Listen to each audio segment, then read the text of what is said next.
In teamwork projects, a milestone represents a point of progress in your project. You can make users responsible for a milestone, set its due date, and even attach multiple task lists to a milestone. So here we are in the Milestones tab of our project, and we can see a full list of all of our milestones in this project. So looking at the milestones themselves, we can see the date that the milestone is due.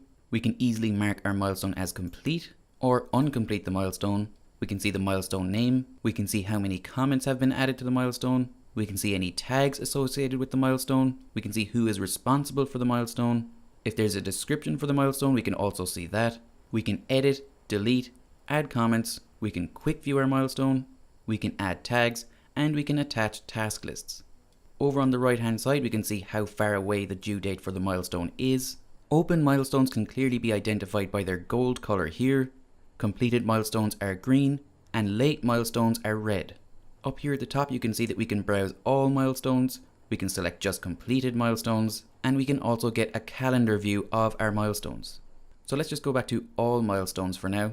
Over on the right hand side, we can sort our milestones by date, we can sort them by name, or we can sort them by the user who is responsible for them. And we can alternate between ascending and descending order here. So now that we're familiar with the interface of the Milestones tab, let's look at adding a milestone here. So in the Add a New Milestone window, the first thing we need to do is give our milestone a name. Below this, we can set the due date for our milestone. So let's set that for 2 weeks from today. We can also choose who is responsible for the milestone. So this doesn't just have to be one user, we can select as many users as we like. So let's say that I want to add Charlie and Billy. So now all 3 users are responsible for this milestone.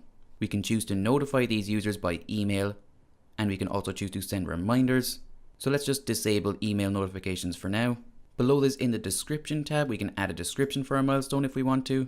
Looking at the privacy and followers tab, we can select who can see this milestone. So this is currently everybody on the project. However, we can select specific users here.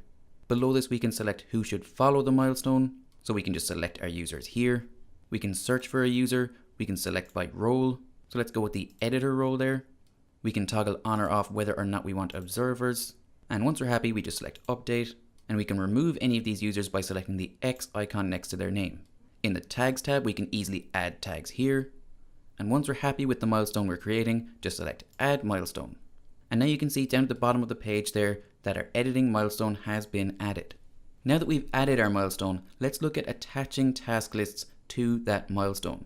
So we just need to hover over our milestone and select attach task list here. Then we just need to select a task list from our drop down menu here.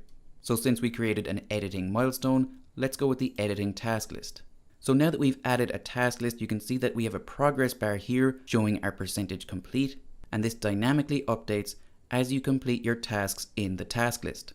So if we add another task list here, and this time we'll go for the written content task list, you can see that our progress complete has gone down to 10%. And we can easily detach a task list by just selecting the detach option here, and then just confirming it, and now it's just the editing task list.